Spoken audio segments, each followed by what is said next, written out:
Merci à tous d'être venus en nombre. On ne vous attendait pas aussi nombreux d'ailleurs. Et c'est une bonne nouvelle. Je pense qu'il y a beaucoup de monde qui était là hier et qui a souhaité prolonger les débats sur le sujet, les violences dans le sport et l'animation. Donc je me présente Olivier Bénézis, pour ceux qui ne m'ont pas vu hier, donc directeur de Profession Sport et Loisirs 34. C'est une association qui a pour objet de développer l'emploi sportif et d'animation dans le département. Donc, on a été challengé l'année dernière par le SDJES de l'Hérault, par Laurence Collat en particulier et Stéphane Liger pour accompagner la mise en place de ce séminaire et sur cette thématique qui est nouvelle pour nous, en tout cas dans nos actions. Et on est ravis d'être à vos côtés pour le deuxième séminaire, donc c'est la deuxième. Et avec cette année une nouveauté, la nouveauté c'est aujourd'hui, c'est la demi-journée supplémentaire pour les institutionnels, mais pas que, c'est assez ouvert parce qu'il n'y a pas que des institutionnels dans la salle. Je vois qu'il y a des salariés, même des étudiants de STAPS qui m'ont suivi. Et c'est une bonne chose. Donc, je vais laisser le soin à Laurence Collat de lancer la matinée. Juste un rappel au niveau du programme. On va travailler en 2 temps ce matin. On va échanger en 2 temps. Tout d'abord, il y aura 8 intervenants lors d'une table ronde qui vont venir donc s'installer dans ces fauteuils confortables. Il y aura un petit temps d'échange qui sera effectué avec la salle. Donc vous pourrez les interpeller. Donc gardez vos questions pour la fin des 8 interventions. Ensuite, il y aura une pause. Pourquoi ? D'abord pour vous restaurer s'il y a besoin, de boire quelque chose en passant dans le hall, mais surtout pour descendre jusqu'à la maison départementale des sports. Ceux qui étaient là hier connaissent le chemin. On va ensuite travailler sur des études de cas en atelier, en sous-groupe. Donc vous serez une vingtaine, entre 20 et 30 par groupe. Sur des études de cas, on va rentrer dans des choses concrètes. Et l'idée, ce sera de voir comment articuler entre institutions vos actions pour lutter, pour prévenir ce phénomène de violence dans le sport et l'animation. Mais je laisserai tout à l'heure le soin à Stéphane de mieux présenter ce travail-là qui sera animé, je les remercie, par 3 artistes de la Compagnie des Nuits Partagées qui sont cachés en haut à gauche au fond de l'amphi, qui animeront à leur façon ces études de cas. Voilà, je laisse tout de suite la parole à Laurence Collat. Merci Olivier, bonjour à tous et à toutes. Donc voilà, 2e journée de séminaire et on s'en réjouit puisqu'on avance toujours plus vers la lutte contre les violences. Donc c'est un objectif majeur avec des enjeux évidents qu'on ne peut que partager au niveau des acteurs et au niveau des acteurs de terrain, des institutions. Donc je remercie le conseil départemental pour l'accueil, toujours, on l'a dit hier, mais c'est vrai que c'est un espace qui est vraiment adapté pour nos travaux, donc merci. J'excuse Madame la Dazen, Catherine Combe, nouvelle Dazen de l'Hérault, qui n'a pu être présente aujourd'hui, mais que je représente en tant que conseillère. Et donc je remercie la présence de toutes les institutions ici présentes. Je vais pas être longue parce que je pense que l'essentiel c'est la matinée est courte et on sait que le temps est précieux. Juste rappeler que ces travaux s'inscrivent dans une volonté ministérielle. Donc on a 2 ministères qui chapeautent ces politiques et qui les impulsent, le ministère chargé des sports et des Jeux olympiques et paralympiques, et puis le ministère de l'Éducation nationale et de la jeunesse, avec deux programmes qui pourraient paraître un peu dissociés, mais qui finalement se mettent en œuvre de manière transversale sur les territoires, puisque vous n'avez qu'un interlocuteur, c'est le SDGES et la DRAGES au niveau régional, qui couvrent à la fois le champ de l'animation et le champ du sport. Donc avec 2 grands programmes, 2 intentions politiques qui sont vraiment affichées à travers, côté animation, le travail qui a été conduit dans le cadre du comité de filière animation qui a été lancé en 2022, qui a abouti dans ces travaux à un travail plus formalisé sur la question de la lutte contre les violences sexuelles et sexistes dans le cadre des colonies de vacances et des accueils de mineurs au sens large, périscolaires et extrascolaires. Voilà. Et puis côté sport, cette volonté aussi qui est affichée à travers la construction au niveau national de la cellule signal sport qui a été mise en place spécifiquement pour le traitement des signalements, et un travail construit porté par une déléguée, Madame Bourdet, qui est directrice des sports, mais également déléguée à la lutte contre les violences dans le sport. Donc on voit qu'il y a une vraie dynamique, qu'aujourd'hui on a commencé à libérer la parole.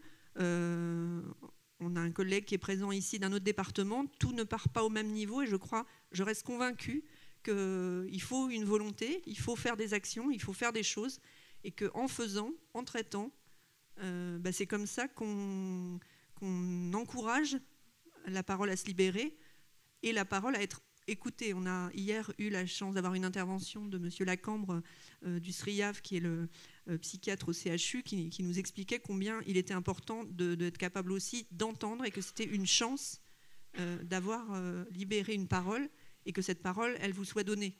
Donc il ne faut pas en avoir peur, ça ne peut faire que du bien d'accueillir cette parole. Ça ne veut pas dire que vous vous en occupez en tant que traitement au niveau...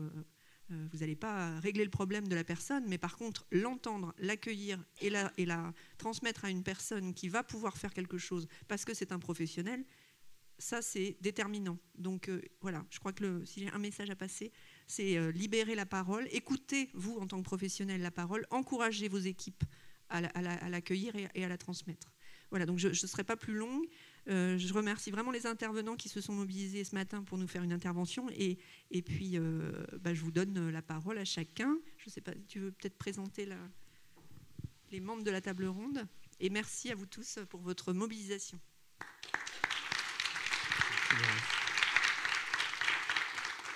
Alors, je vais appeler dans le désordre ou dans l'ordre qui apparaît sur l'écran. Tout d'abord, Véronique Cazin, qui est chef du pôle formation-certification à la Dragès Occitanie. Merci Véronique. Pierre-Yves Roquefer, qui est responsable régional de la lutte contre les violences dans le sport. Hervé Martin, maire adjoint de Montpellier, élu donc délégué au sport, et pas que, je crois. Laure Rivière, qui est responsable du SDIP de l'Hérault, et elle vous expliquera ce qu'est cette institution. Jacques Tessier, directeur d'Hérault-Sport, qui est dans sa maison. Christian Pierre, qui est administrateur du GDOS et responsable de la commission de lutte contre les violences au comité olympique de l'Hérault. On le remercie. Erwan Coyou, qui est directeur des Francas de l'Hérault, qui nous fait le plaisir de revenir. Il avait fait une intervention l'année dernière. Et Didier Mas, je l'ai vu tout à l'heure, Didier Mas, qui est administrateur du district de foot de l'Hérault et qui s'occupe en particulier de la commission citoyenneté, je ne sais plus le nom exact, et de la lutte contre les violences. Il nous l'expliquera aussi tout à l'heure. J'appelle Stéphane Liger, qui est censé co-animer avec moi cette table ronde et qui va nous expliquer pourquoi et l'objectif, et notamment ce qui est attendu de la part des intervenants ce matin. Merci Olivier, et merci à tout le monde d'avoir fait le déplacement et d'être avec nous ce matin. Je vais être très très court, c'est juste pour vous donner l'idée qui a germé en nous de la nécessité de ce rendez-vous. C'était véritablement de partir du principe que la majorité des victimes que nous connaissons sont des enfants, que ces enfants ont un parcours et que finalement ces enfants constituent un peu le trait d'union entre toutes nos institutions, puisque ces enfants, ils sont tantôt à l'école, tantôt au centre de loisirs, tantôt au stade au sport, en association sportive, et que finalement... en face, nous sommes organisés et nous sommes tous sensibles à la question de la violence qui les concerne et que nous agissons en fait chacun à notre niveau en vue de réduire les risques pour ces publics. Et que en fait l'idée c'était de dire puisque nous nous adressons aux mêmes personnes, l'idée c'est peut-être de discuter entre nous pour évoquer les complémentarités possibles d'action entre les différentes institutions que nous représentons, de manière à être plus efficace dans la lutte contre les violences. Voilà, c'est tout ce que je voulais dire. Et effectivement, donc là, ce qui nous intéresse, c'est de savoir finalement, dans un premier temps, en quoi les différentes institutions présentes sont concernées par les violences, à quel niveau elles sont concernées, ce qu'elles mettent en œuvre et avec qui elles sont susceptibles de communiquer. Et puis, dans un deuxième temps, à partir d'un cas concret, examiner ensemble les complémentarités possibles sur le cas qu'on aura à étudier. Voilà, je rends la parole à Olivier. Merci beaucoup. Merci Stéphane. Je crois qu'on va suivre l'ordre d'appel. Peut-être Véronique, si tu veux bien démarrer. Donc Véronique Cazin, la Dragesse Occitanie. Bonjour à tous. Je vous rappelle, Véronique, juste une chose. Donc on a 1 heure et vous êtes 8. Donc si on est bon en maths, ça fait quelque chose comme 6 minutes à peu près par personne. Donc on va essayer de se tenir à ça, de ne pas se mettre trop en retard pour arriver à finir la matinée vers 12h30 et garder du temps pour les études de cas. Je ne le dis pas pour toi, Véronique, mais pour l'ensemble des intervenants. Bien compris. Merci à vous. Serais-je bavarde? Bonjour à tous, un grand merci pour votre accueil, notamment Laurence Colas qui a mis en place cette double journée sur des thématiques si importantes. Merci Laurence, merci le conseil départemental pour son accueil. Nous serons 2 à évoquer ce thème si important, cette priorité ministérielle. Donc moi je serai plutôt auprès de vous sur les axes de formation des encadrants qui sont quand même très importants. Mais je laisserai la partie à mon collègue Pierre-Yves Roquefert, qui est notre référent régional sur ce sujet, puisque l'État, le ministère, a souhaité investir plus en avant donc, les directions régionales, académiques, jeunesse, engagement et sport, avec des personnes qui ont ce rôle dédié au sein de nos services. Donc je laisserai Pierre-Yves parler de sa mission transverse. Vous dire qu'effectivement, nous sommes sur des champs largement prioritaires, que ce soit auprès de la direction de la jeunesse, mais également auprès de la direction des sports. Et un des axes les plus importants semble être la formation de nos encadrants jeunesse, encadrants sportifs, puisque le dispositif, vous l'avez vu peut-être hier, de contrôle, de prévention, notre arsenal juridique, la vérification du FIJES, du casier judiciaire B2, sont quand même très importants dans le champ des accueils collectifs de mineurs, mais aussi pour la partie sportive. Mais très récemment, il y a 2 ans, nos 2 ministères se sont dit qu'il fallait plus en avant être sur la mobilisation, la prévention, mais également comment former pour mieux prévenir. Et ça, c'est très important. Sur le plan de la jeunesse, pour nos animateurs BAFA, BAFD, qui relèvent de l'animation volontaire, le cadre juridique d'organisation de la formation a été rénové pour qu'un module tout à fait spécifique soit dans les modules de formation que doivent respecter les organismes de formation. Donc le décret, c'est très concret, a été revu pour que l'axe violence, prévention sexuelle et sexiste soit dans le cœur de la formation de ces animateurs, parfois qui sont jeunes, puisque vous savez qu'à partir de 16 ans, un animateur peut œuvrer au titre de son BAFA. Donc il a fallu les doter de compétences au sein de leur formation.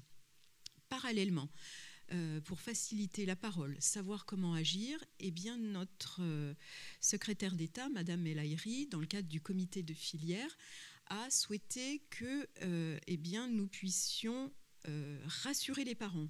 On est tous, certains d'entre nous sommes parents, au-delà de 2 campagnes qui sont importantes pour inviter nos jeunes en disant qu'on a des animateurs formés, diplômés et qui connaissent ces sujets. Donc il y a eu 2 campagnes assez vastes et un guide que je vous invite à redécouvrir, qui est une mine d'informations, peut-être que Laurence, tu en as parlé hier, qui est le guide à destination des animateurs, mais également des éducateurs sportifs, pour accompagner non seulement sur ces sujets très graves, mais parler de la vie relationnelle et la vie sexuelle entre adolescents, puisqu'on le voit, nos jeunes du BAFA sont plutôt jeunes sur ces questions, avec des fiches repères. Donc c'est un très bel outil que je porte à votre connaissance. Et toujours sur le sujet de la jeunesse, formation au numéro 119, maltraitance, qui désormais doit être bien connu des professionnels.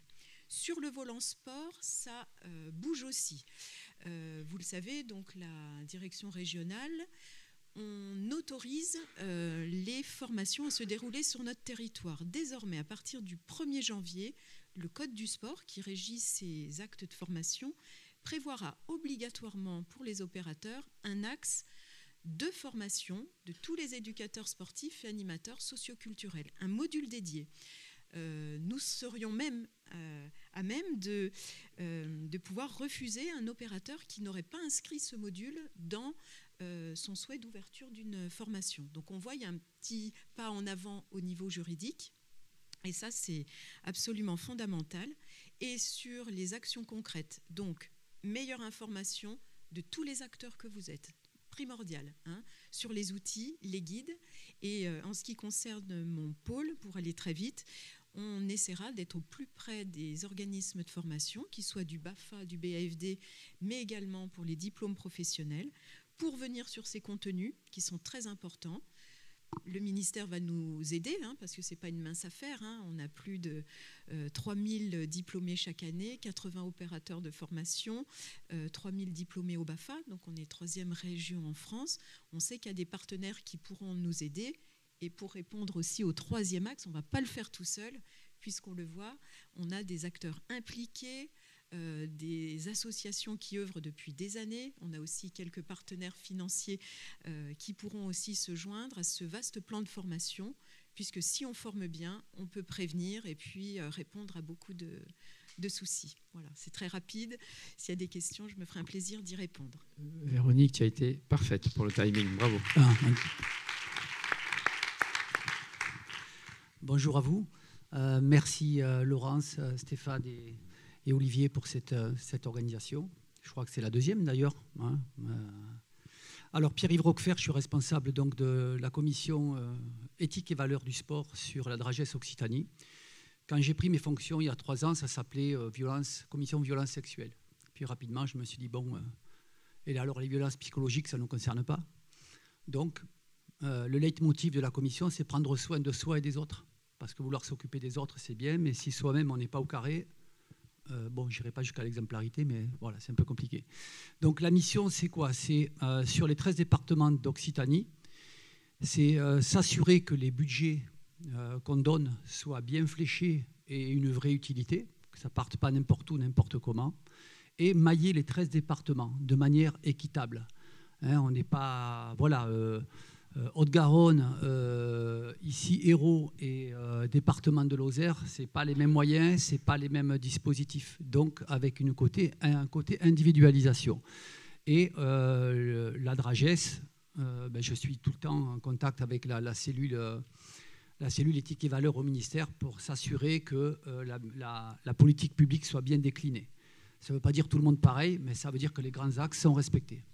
Sur le 2e point, moi sur la mission... l'idée, c'est de dire, voilà, plus on sera présent partout et moins il y aura de victimes et plus la parole sera libérée. L'idée, c'est ça. Donc, ça veut dire que avec la Dragès, on est en collaboration avec plusieurs organismes, type Colosse au pied d'argile, IREPS, EPES, l'association Les Papillons. Et eux, à chaque fois qu'ils interviennent dans quelques départements sur quelques publics, ils me remontent des données data. Et moi, l'idée, justement, c'est de savoir que, voilà, à qui se sont adressés, combien de publics ils ont vus, quel sport. Et parallèlement à ça, je fais matcher ça avec les signalements qui remontent des SDJ2S et de Signal Sport. Et l'idée, pour vous la faire très très court, c'est de dire, voilà, l'an dernier, en Occitanie, les 3 sports où il y a eu le plus d'agressions, c'était judo, natation, équitation. Et à côté, ça c'était à N+1 que j'étais là, et à côté, voilà, on est à 95% en prévention sur des sports collectifs et dans les pôles. Donc il va falloir corriger ça. Par exemple, la première année, il y a 3 départements où il n'y a jamais eu, à ma connaissance, de dispositif de prévention. Rien. Donc soit ni signalement, donc 0. J'avais 0,0 dans mes cases sur tel département. Donc soit c'est le paradis des pervers, soit c'est le paradis tout court. Pour faire court et pour répondre à la 3e question sur la transversalité, moi, dans une de mes missions, j'ai aussi l'accompagnement des ligues. Donc là, l'idée, c'est de... Parce que, voilà, on sait très bien qu'on aimerait avoir tous beaucoup plus de moyens humains et financiers. Et là, l'idée, c'est que les organismes avec qui qu'on subventionne commencent à accompagner le mouvement sportif, à accompagner les ligues derrière. faire de la formation de formation et pas toujours faire de l'intervention en one-shot. Donc ça veut dire repenser les formats pédagogiques et aider les gens à s'acculturer. Ça fait le raccord avec ce que disait Véronique. Ça fait raccord sur le fait que derrière, éducateurs, responsables de dispositifs de formation doivent s'emparer des sujets et pouvoir, comme un éducateur sportif de club, on sait très bien que pour faire passer les messages, il faut répéter tout le temps. Voilà, je vous remercie. Bravo. Merci Pierre-Yves. Tu auras un crédit de 30 secondes même après, si tu veux, pour compléter. On m'a dit 3 minutes. Voilà. On va demander maintenant à Hervé Martin d'intervenir. Je ne fais que lire le papier derrière vous, là, pour l'ordre. Préparez-vous, vous pouvez regarder derrière vous. Hervé, c'est à toi. Merci beaucoup, bonjour. Et merci pour cette invitation. C'est un débat important et je crois que c'est au moins le 2e ou 3e finalement sur la ville de Montpellier depuis quelque temps avec différents intervenants et c'est important qu'on se saisisse de ça. Pourquoi est-ce que c'est important pour moi comme débat? Parce que quand il y a violence sexiste et sexuelle dans le sport, le plus souvent ça se déroule sur des installations sportives. Le stade, le gymnase, c'est là que les choses commencent. Et l'immense majorité des installations sportives qui existent sont propriété de la commune. C'est nous qui avons investi, c'est nous qui les avons construites, c'est nous qui les confions en quelque sorte aux clubs, aux associations, parce qu'on attribue des créneaux, etc. Et donc finalement, ces violences-là, elles se déroulent, j'ai envie de dire, chez nous. Alors quand je dis chez nous, c'est pas un truc perso, quoi, mais finalement c'est dans des installations de la mairie, et la mairie c'est la maison commune. Voilà, et donc c'est là que ça se passe. Et il se trouve que bon, moi, quand je suis arrivé en fonction il y a 3 ans, pas un mot là-dessus, je n'en entendais pas parler. Et il a fallu qu'il y ait un événement dont vous avez certainement entendu parler juste avant l'été avec un problème important au centre équestre de Gramont, avec une personne qui était là alors qu'elle était interdite d'activité suite à des accusations de violences sexistes et sexuelles. Et en fait, j'apprends le truc parce que tout d'un coup, le préfet, à juste titre, prend la décision de fermer le centre équestre. Et c'est là que j'apprends le truc. Et je me dis, mais comment ça se fait que ce centre équestre dont nous sommes propriétaires, nous l'attribuons à une association par le biais d'une simple convention d'occupation de domaine public. C'est là que ça se passe. Et nous, on n'était pas au courant que ce type était interdit. Et je me rends compte que beaucoup de monde savait qu'il continuait d'être là, ce type-là. Et que si nous avions été mis au courant que ce type était interdit, nous aurions peut-être pu détecter des choses bien avant. On a des gardiens de gymnase, on a des gardiens de stade, on a des personnels qui interviennent, sur lesquels d'ailleurs, je le dis, du coup, on aura des actions de formation pour qu'eux aussi, quand ils font le ménage, quand ils ferment, quand ils ouvrent, quand ils passent dans les vestiaires, etc., eh ben, qu'ils aient un œil. Voilà. Et quand on ne sait pas que ça peut arriver, cet œil-là, on ne l'a pas. Donc c'est un intervenant de plus qui est là, sur ces sites-là, qui pourra avoir une attention sur ces choses-là. Quand je suis arrivé en fonction, moi, il y a une chose que j'ai remarqué pour parler de transversalité, c'est que dans le monde du sport, il y a beaucoup d'acteurs et qui finalement ne se croisent pas toujours. J'ai l'habitude de dire que dans le sport, chacun court dans son couloir et finalement on ne se croise pas beaucoup. Donc j'avais créé une commission extra-municipale des sports. Il y a plusieurs intervenants, Madame Collat, je vois Daniel Delray de la SPTT, il y en a d'autres dans la salle qui participent, pour que, en gros, on a des représentants des clubs, on a des représentants de l'État, on a l'UFR STAPS aussi qui est présent, et pour faire en sorte qu'il y ait des partages d'expérience. Et avec cette commission, parce que moi, quand j'ai pris ça dans la figure, parce que d'ailleurs, on me ferme le centre équestre, mais de la même façon, 15 jours après, il rouvre, et je ne sais toujours pas pourquoi. Voilà. Et il se trouve que, je ne vais pas rentrer trop dans le détail, mais le type qui s'est fait virer était le compagnon de la directrice du truc, qui du coup se fait licencier, mais encore il y a 10 jours, en allant au stade de rugby, quelqu'un me dit, mais tu sais que la directrice, elle traîne encore par là. Donc c'est jamais clair. Voilà. D'ailleurs, je vous le dis, hein, l'association, voilà, elle va être remplacée, là, on n'en parlera plus. Le problème, il est réglé, là je taille à la base jusqu'à la racine, parce que c'est insupportable. Mais on a décidé, dans cette commission, avec des profs chercheurs de STAPS qui se penchent évidemment sur la question, eux, ils veulent faire une grande étude sur Montpellier pour avoir la vraie teneur du problème sur la ville. Et donc, ils ont besoin d'aller interroger. ils m'ont annoncé le chiffre de moins 1000 sportifs sur la ville. Nous, on a contact avec ces associations. Donc, par notre intermédiaire, ils auront accès à ces clubs et ces associations pour avoir une vraie vision du paysage de ce problème-là sur la ville, pour avoir finalement un vrai diagnostic sur lequel on pourra s'appuyer ensuite pour pouvoir agir au mieux, au plus précis, avec les actions les plus précises possibles. Donc voilà le travail qu'on va mettre en œuvre. Et moi, j'appelle de tous mes voeux à ce qu'on ne voit pas les collectivités locales simplement comme financeurs du sport.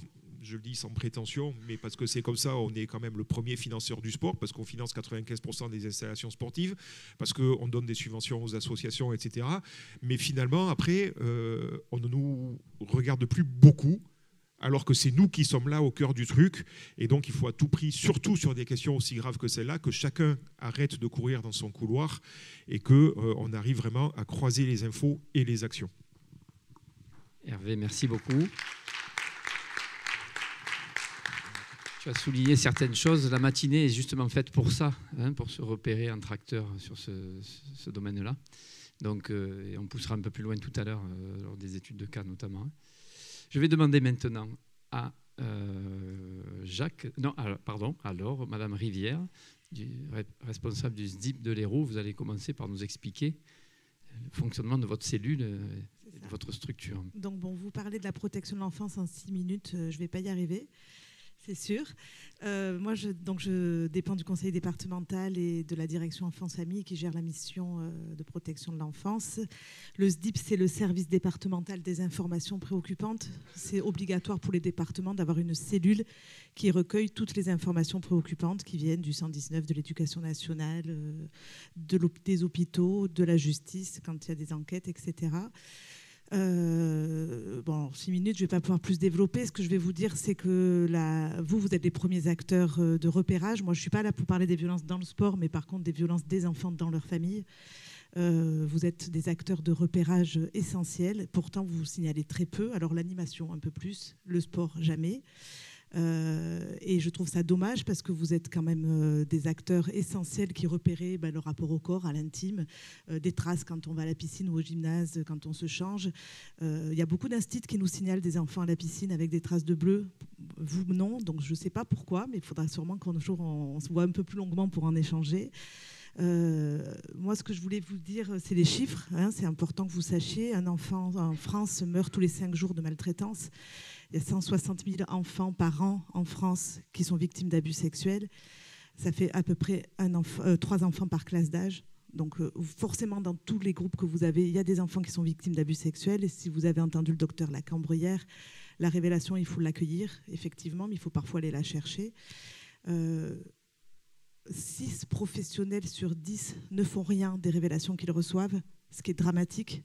Voilà, donc je pense qu'on est tous sidérés par la maltraitance, par la violence. La violence sexuelle notamment, il n'y a pas de classe socio-professionnelle, j'insiste là-dessus, parce qu'on peut penser que la maltraitance, elle est selon les milieux sociaux, la précarité, absolument pas. Alors la violence physique, il y a peut-être un petit décalage par rapport à ça, mais la violence sexuelle, c'est évidemment que non. Donc on ne se laisse pas avoir, entre guillemets. Hein. Le dernier bébé secoué, on a eu des multiples fractures récurrentes et anciennes. Un parent était médecin. Donc voilà, ma cellule en tout cas, elle reçoit tout. Donc en moyenne, j'en ai 65 par semaine. Ça fait à peu près 3002, 3003 par an. C'est très en dessous de ce qu'on devrait avoir, je pense, par rapport à la réalité. Et moi, mon travail, c'est de qualifier. Donc je reçois, si c'est des éléments qui relèvent des violences sexuelles, physiques, je transmets direct au parquet des mineurs. Donc j'ai un partenariat évidemment très privilégié avec le parquet des mineurs. Et ensuite, s'il y a des difficultés éducatives, des carences, des négligences, on va demander une évaluation sociale, ce qu'on appelle une évaluation sociale, dans le cadre de l'information préoccupante, et les travailleurs sociaux vont aller rencontrer la famille, évaluer et nous faire des propositions d'aide. Sachez que le principal objectif de notre mission de protection de l'enfance, c'est d'aider les parents à s'occuper mieux de leurs enfants, c'est pas de les placer. Vraiment, j'insiste. Alors évidemment, s'il y a des abus sexuels, on va moins discuter. Par contre, s'il y a des négligences, des carences, des difficultés... Voilà. Et juste, je vais clôturer sur un exemple qui nous est arrivé l'année dernière. 2 parents nous appellent pour nous dire qu'un gamin s'est fait fracasser à l'issue d'un match de foot parce que son père a trouvé qu'il n'avait pas assez bien joué. J'ai le prénom, j'ai le village. Je ne peux pas faire grand-chose puisque moi, il me faut une adresse pour aller rencontrer les gens.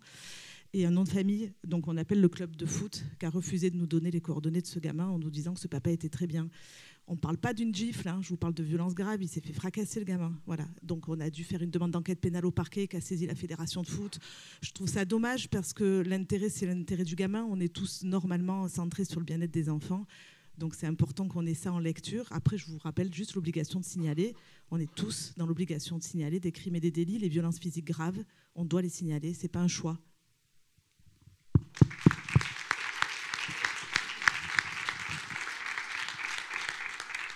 Merci beaucoup, Madame Rivière. Je pense qu'il y aura peut-être des questions dans la salle tout à l'heure. On va garder du temps pour ça.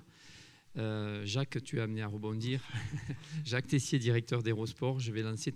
Tu avais une diapo ou deux à présenter. Je vais la lancer en même temps que déjà, merci beaucoup pour cette invitation.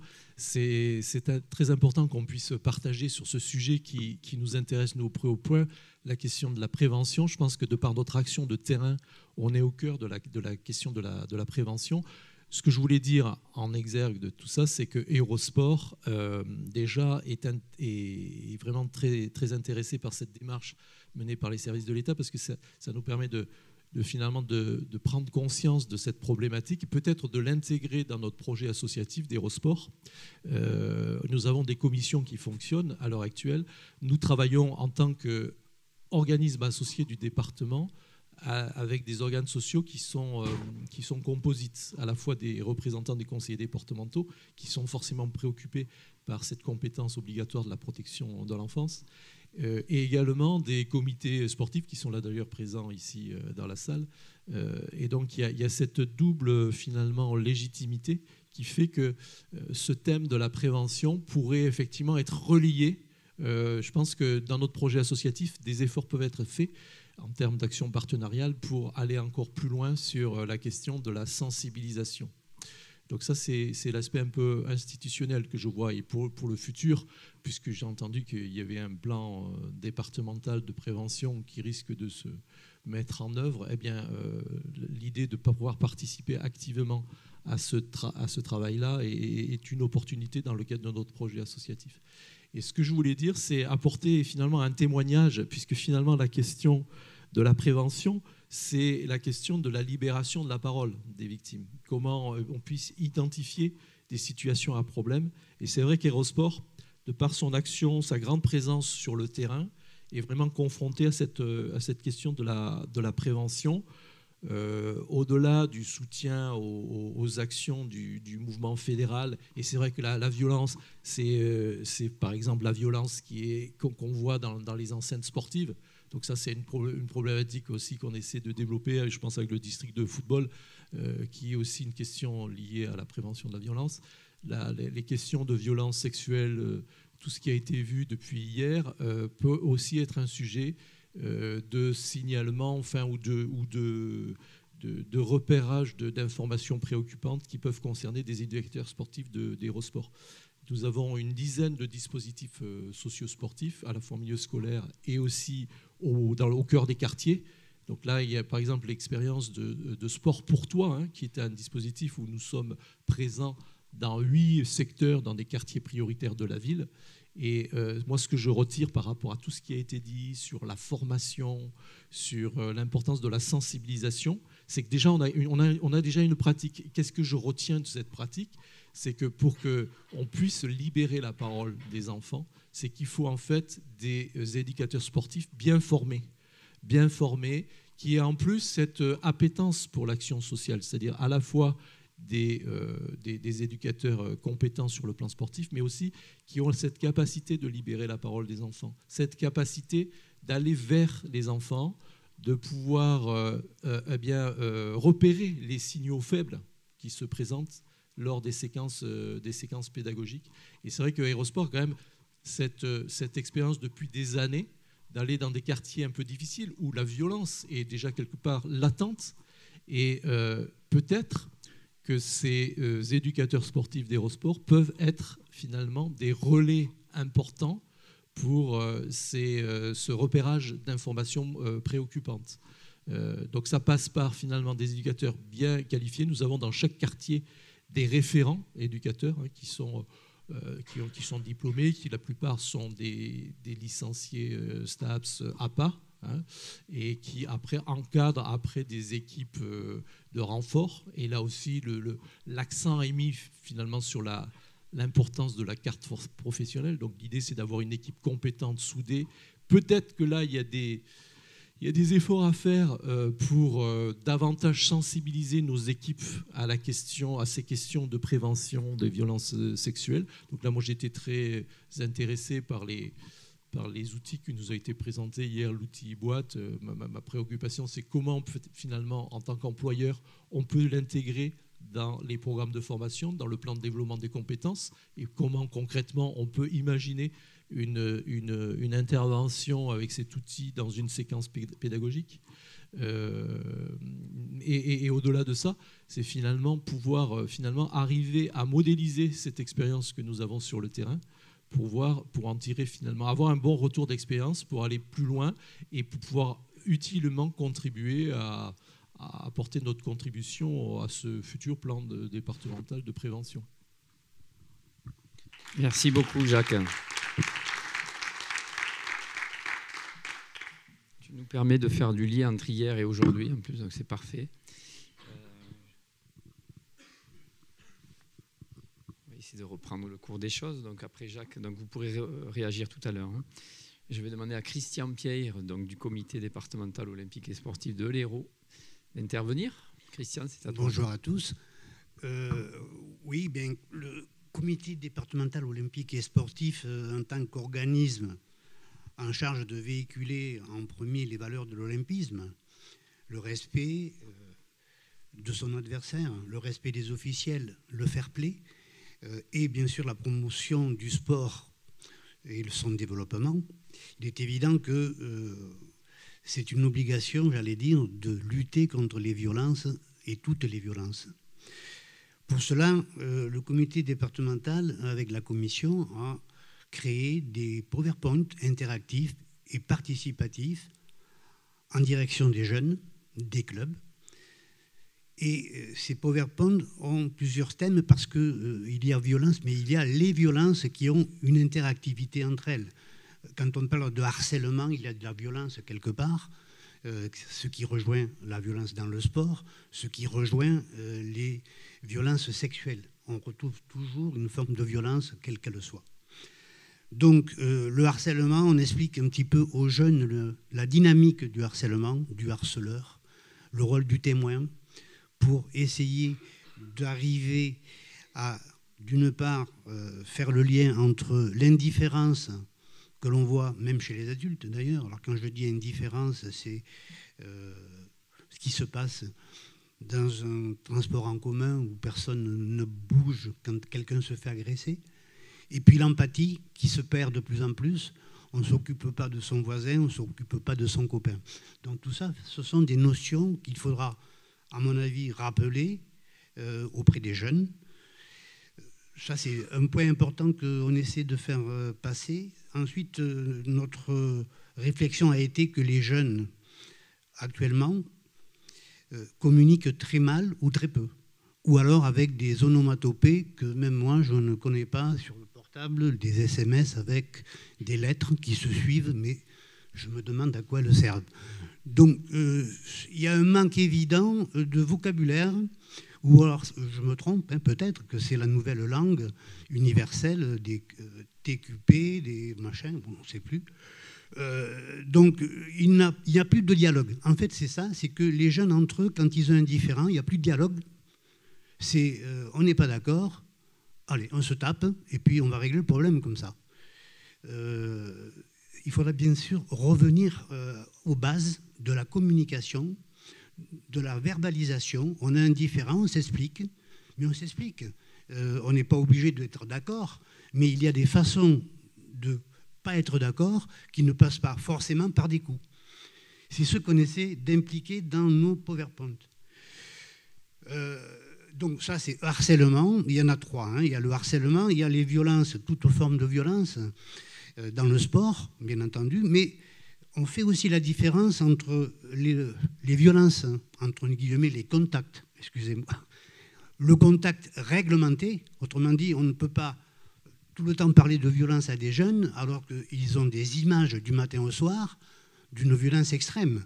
Il y a des images, des fois même insupportables, quand on regarde certains sports de combat en particulier, qui sont véhiculés aussi bien sur les téléphones que sur les télévisions. On se dit, bon, le jeune, il est spectateur de violence, et on lui dit, non, attention, la violence. Donc il faut arriver à faire la différence entre le spectacle de contacts qui sont réglementés, autrement dit, il y a un cadre, il y a des règles, il y a un arbitre, il y a des officiels. On fait ça, là on a le droit, jusque-là on a le droit, après on n'a plus le droit. Et il y a des sanctions. Et la violence tout court, où voilà, on ne discute pas, on tape. Donc il faut quand même, malheureusement, je pense, insister beaucoup là-dessus, parce qu'il me semble qu'ils ont un petit peu tendance à confondre ce qu'ils voient à la télévision et ce qui se passe dans la vie, dans la vraie vie, hein, on peut dire. Ensuite, dans les violences sexuelles, je parle des enfants, et je reviens à madame. Beaucoup de plaintes par rapport à des plaintes d'enfants victimes d'agressions ou de viols sont classées sans suite, beaucoup. La raison est qu'il y a très peu de personnes formées à recevoir la parole de ces enfants. Alors on a tendance à dire, est-ce que c'est vrai? Il y a des formations. Ce que je disais encore ce matin, c'est que on sait que ça existe, il y a des gens qui sont formés à recevoir la parole d'un enfant, mais il y en a très peu. Je me demande même si on sait dans l'Hérault combien il y a de personnes habilitées, vraiment habilitées, formées à recevoir la parole d'un enfant. Parce qu'il y a un protocole bien spécifique, je ne sais pas. Là, il y a un manque, à mon avis, il y a un manque crucial de personnes capables de recevoir la parole d'un enfant qui a été victime d'une agression, à mon avis. Donc ça, c'est un peu entre parenthèses. Voilà. Par rapport aux actions, on a envoyé à tous les comités départementaux de l'Hérault une invitation à se réunir entre encadrants et à présenter ces PowerPoint pour savoir si, d'une part, ils ont parmi leurs clubs des clubs qui seraient intéressés à ce qu'on intervienne sur tel ou tel sujet. Et le comité olympique est prêt à se déplacer et à faire des interventions. En début de l'année 2024, on a déjà quelques clubs qui se sont manifestés, quelques départements se sont manifestés, quelques clubs. Et on fait un stage, enfin, une ligue de boxe française, hein, Sabat, fait un stage pour des compétiteurs au lycée climatique de Font-Romeu. Il réunit 25-30 jeunes minimes cadets, compétiteurs, et à cette occasion, on fera une intervention sur les thèmes de la violence dans le sport. Voilà, merci. Christian Pripper, merci beaucoup, Christian. Il m'a vu m'approcher et il s'est arrêté immédiatement. Bon, le comité olympique aura bien sûr un rôle important pour fédérer les comités départementaux pour la suite. Des réactions peut-être tout à l'heure. Erwan Coyou, directeur des Francas de l'Hérault. Bonjour à tous. Donc, je suis membre du mouvement des Francas, Fédération d'éducation populaire. On gère un certain nombre de centres de loisirs sur le département de l'Hérault. Et nous avons aussi un centre de formation qui forme sur des formations BAFA, BAFD, comme des formations professionnelles comme le CPJAPS ou le BPJAPS. Il y a quelques années, on a été victime d'une situation inquiétante sur un de nos centres de loisirs. Et on a essayé en interne de comprendre un petit peu mieux ce qui s'est passé, de savoir si nous avons été défaillants ou pas. Et depuis, nous avons mis en place un certain nombre de, réflexes par rapport à ces situations de violence. Et on essaye d'alerter au maximum les différents publics auxquels on s'adresse, mais aussi auprès des animateurs pour qu'on soit le plus possible en veille par rapport à ces situations de violence. Donc, si vous êtes d'accord, je vais vous présenter un petit peu comment on agit à travers les différents publics. Donc, dans un premier temps, nous, on est beaucoup basé sur un public enfant et adolescent. On peut rencontrer un certain nombre de violences entre eux. Donc, on essaye d'agir par l'intermédiaire de médiation par les pairs. On essaye aussi par l'intermédiaire de la violence, de la communication non violente. On essaye aussi d'agir avec aussi des modules de discussion à visée philosophique. Donc, on forme nos animateurs, Les directeurs, dans leur projet pédagogique, partagent aussi un certain nombre de souhaits avec les animateurs. Et c'est ce qu'on essaye de mettre en place sur nos centres de loisirs. Au niveau des parents, on essaye aussi d'intervenir plutôt par l'intermédiaire des directeurs ou des directrices de centres de loisirs. L'accueil du matin ou l'accueil du soir permet des fois à des parents en difficulté sur l'éducation de leurs enfants de nous interpeller. Et là, on essaye d'avoir une approche la plus pragmatique et de faire en sorte que nos salariés bénéficient aussi d'un certain nombre de formations sur l'accompagnement aussi à l'éducation des enfants. On essaye aussi, à travers les différents publics, de travailler aussi avec ce qu'on appelle, nous, les coéducateurs. Ça peut être des équipes éducatives, des enseignants, des AESH, toutes les personnes qui œuvrent au niveau des enfants. Et si on se rend compte que dans un de nos accueils, par exemple, un enfant est victime de bleu, on va se rapprocher aussi de la directrice de l'école, de l'enseignante. On va essayer de partager un certain nombre d'informations avec elle avant de peut-être solliciter, on va dire, les institutions compétentes. On peut aussi intervenir directement auprès des parents quand la situation reste encore maîtrisable, mais en cas de violence auprès de l'enfant, on l'a déjà fait, on a déjà interpellé les autorités, on va dire, compétentes.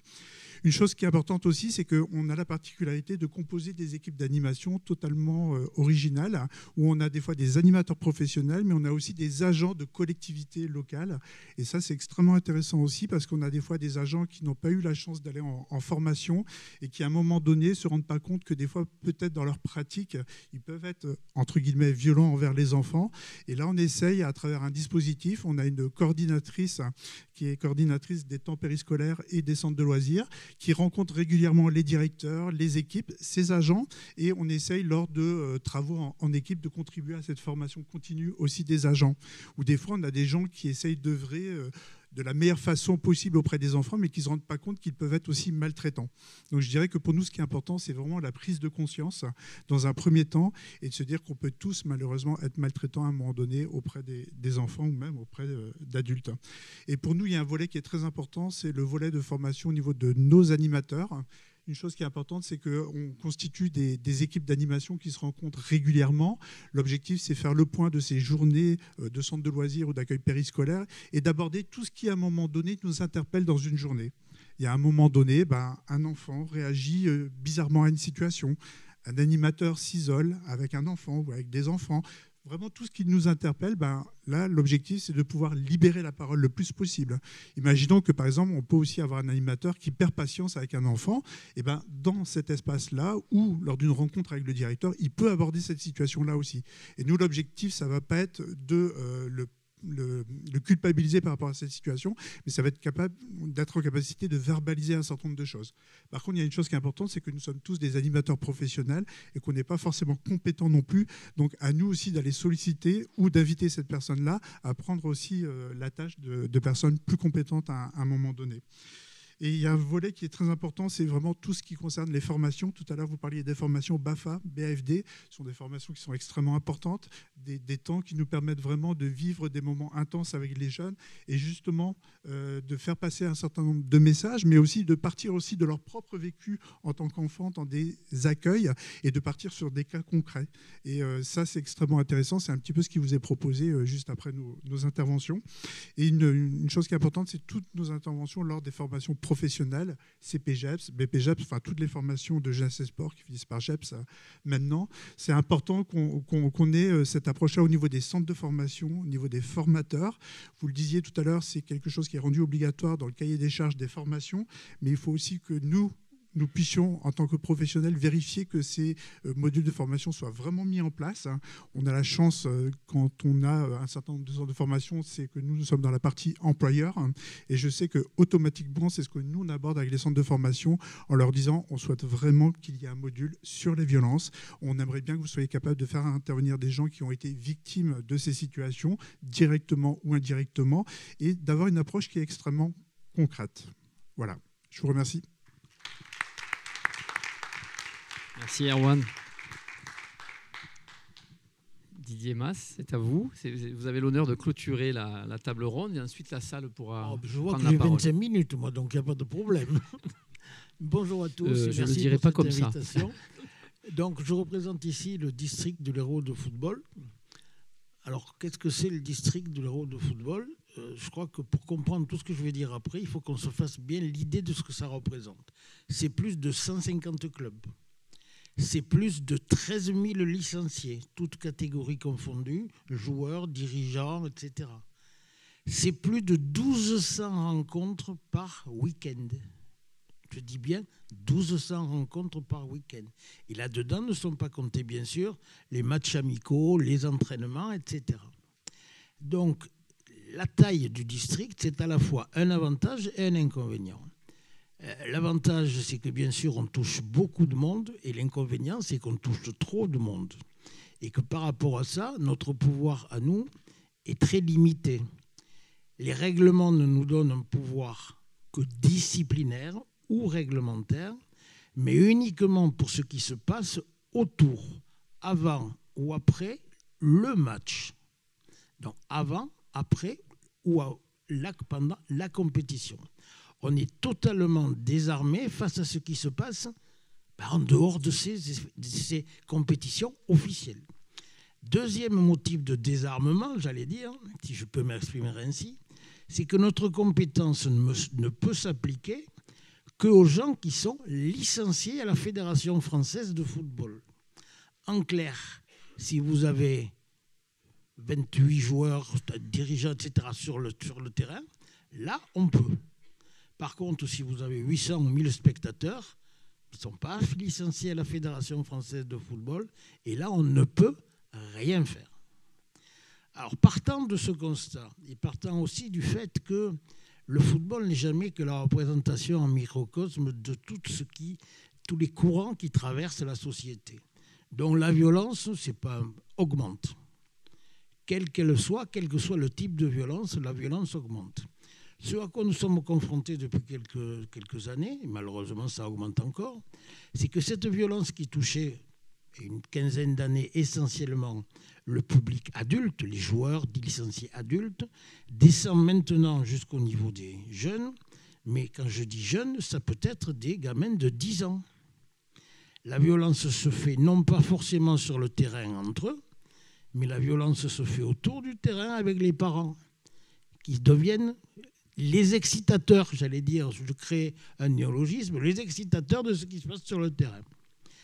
Face à ça, donc, on a essayé, bien sûr, tout au moins un peu, de réagir. Et donc, on a créé ce que nous appelons, nous, l'espace prévention et réparation. Alors, pourquoi espace prévention et réparation? Parce qu'il comprend, cet espace, c'est une commission technique, si vous voulez, comprend à la fois des gens du district, donc qui sont tout le temps dans le milieu du football, mais à la fois des représentants de tous les services de l'État. Et je dis tous les services de l'État, M. Ligier qui ici en fait partie, le CDOS en fait partie. Nous avons aussi un avocat. Nous avons des contacts avec les services de police, avec les procureurs de la République. Donc pourquoi? C'est pour avoir la possibilité d'un échange d'informations. C'est vrai que nous sommes un peu démunis parce que ce qui se passe à l'intérieur des clubs, en dehors des rencontres, ça ne remonte pas. Ou tout au moins, pas tout le temps, ou tout au moins trop peu souvent. L'idée, c'est de dire, en réunissant tous ces acteurs autour d'une table, que l'information soit communiquée. Les services de l'État, s'ils ont connaissance d'une plainte qui a été déposée, quel que puisse en être le motif, l'intérêt, c'est que si ça concerne quelque chose qui touche au football, nous en soyons informés. Et vice-versa, si nous sommes informés de quelque chose qui s'est passé autour du football, nous en informons les services de l'État. Alors ça, j'allais dire, c'est le côté bâton. Mais le côté bâton, comme je vous ai dit, on était limité dans notre pouvoir à qui d'appliquer le coup de bâton. On essaye plutôt de travailler, c'est donc ce que je vous ai dit dans l'espace qu'on a créé, sur ce qu'on appelle la prévention. Alors la prévention, c'est un bien grand mot pour plein de petites choses, mais qui, mises bout à bout, peuvent aboutir à un résultat que nous espérons positif. Le premier, c'est que quand je vous ai dit qu'il y avait 13 000 licenciés, ça veut dire qu'il y a beaucoup de gens qui s'occupent de faire fonctionner la machine football au niveau des clubs. Donc notre idée, au passage, si les services de l'État On pourrait peut-être essayer de trouver un statut du bénévole. En tout cas, bon, je peux en parler comme ça, autant en profiter puisqu'il y a beaucoup de monde.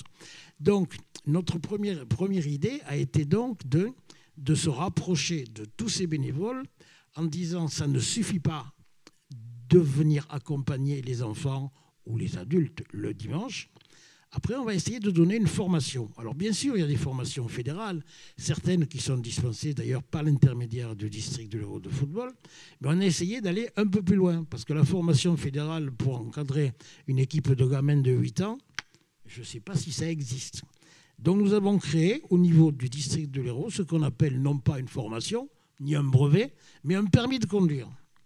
Permis de conduire une équipe de 10 ans, 12 ans, 13 ans. Ça, c'est la première chose. Deuxième chose, il y a un peu plus de 300 arbitres dans le district de l'Hérault de football. Sur ces 300 arbitres, il y en a 60 à 70% qui sont des mineurs. Le problème d'un mineur, bien sûr, on ne va pas aller leur faire arbitrer un match à Montpellier-Hérault ou autre, mais c'est qu'ils vont arbitrer des matchs de jeunes. Quand je dis qu'il y avait 1200 matchs par week-end, vous voyez combien ça fait d'arbitres qui sont, en principe, sollicités. Ça ne suffit pas, donc il faut faire appel à des bénévoles. Donc ces arbitres, les jeunes en tout cas, systématiquement, on a essayé et on essaye de mettre en place un accompagnement par un adulte qui a déjà, lui, est déjà un arbitre confirmé, de façon à les aider, bien sûr sur le côté loi du jeu, mais également sur le côté psychologique et gestion des conflits qui peuvent se passer sur le terrain. Ça, c'est tout ce que nous faisons de façon interne. Après, de façon externe, je dirais, on a signé une convention de partenariat avec France Victimes, qui est une convention départementale. Bien sûr, il y a aussi une convention nationale entre France Victimes et la Fédération française de football.